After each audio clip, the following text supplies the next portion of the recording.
Morning punters, happy Saturday. Hope the luck's kind if you're playing. 3 I like at Rose Hill and 1 at odds. I'm going to rebound after last week's coma job with Cross Tasman. Bit sleepy, Zach, come on. Firstly, for my Caulfield form, racetrackralphie.com.au. Tips, assess prices, speed maps, detailed race overviews. Been seeing them well. Hopefully we can continue the quaddie streak. After a bit of luck last week. Track good, rail true, weather perfect.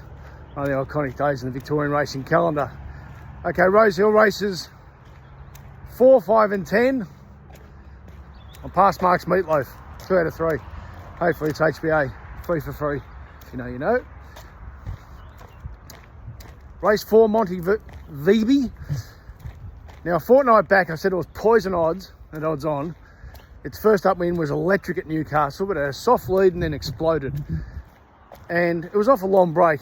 I was going to be careful of those monster performances first up off long breaks. And sure enough, it gets beaten at $1.60 or whatever it was. It was just an insane price.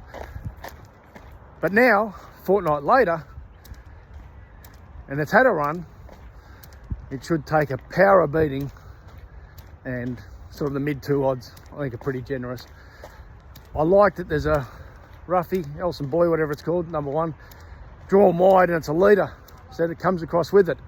And hopefully if it sits outside Monty VB, they control the race from there, and then he can really let rip with that same last 500 that he showed at Newcastle. If that's the case, good luck anything coming off its back and beating it. Jeez, it's easy before race. Race 5, Lord Penman takes on a couple of race fit horses. It's first up, Magnetar and Thunderlips, who just did run out the mile last start, and they'll be in front of it, so some respect there. But here's the thing with Lord Penman. I think he's got genuine stakes quality, and the other two are, you know, the honest types who are good in benchmark races. And he'll show it first up and then go on with it. There's only its second prep with Chris Waller. First up last prep, very good here at Rose Hill, over 1200 on heavy ground. Here it's resuming at 1400. J-Mac rode in the trial, which I like. He sticks here, promising young jockey. You should stick with him, J-Mac. Just keep his name down. So he then was a coma job at Randwick, and then Chris Waller thought enough of him and run him in the Epsom. Beaten only 4 lengths by the superstar filly Autumn Glow, who'd beat these by 15 lengths. And then he ran second in a proper stakes race won by Linebacker, who's a very good horse. So that's just premium form for this. He should just be better than him, sitting 3 lengths off him first up while the race fit horses are on speed, and hopefully strut his stuff in the straight.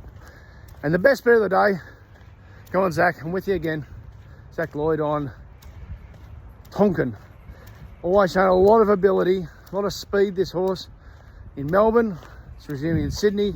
Its trial 9 days back was electric, and what I really like was that it relaxed second line and then let down the straight, rather than it just being a complete speed horse, because there's at least 3 leaders in this race.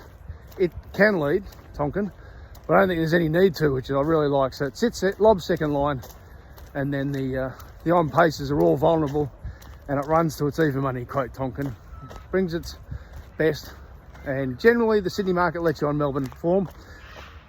I think it'll be winning as well, the lucky last. So like I said, they're the 3 I really like. Monty VB, race 4, Lord Penman, race 5, and Tonkin in the last.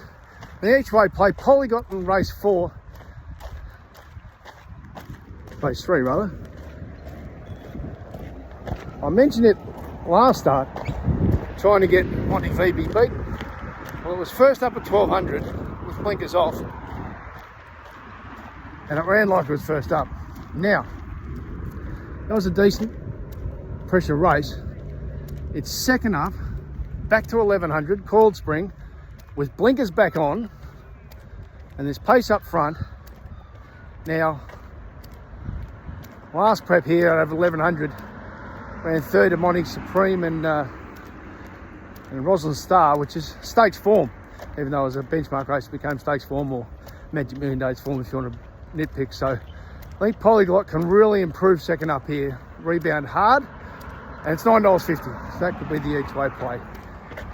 Gamble responsibly, go D's, Go to Pickett Cousins. Wow.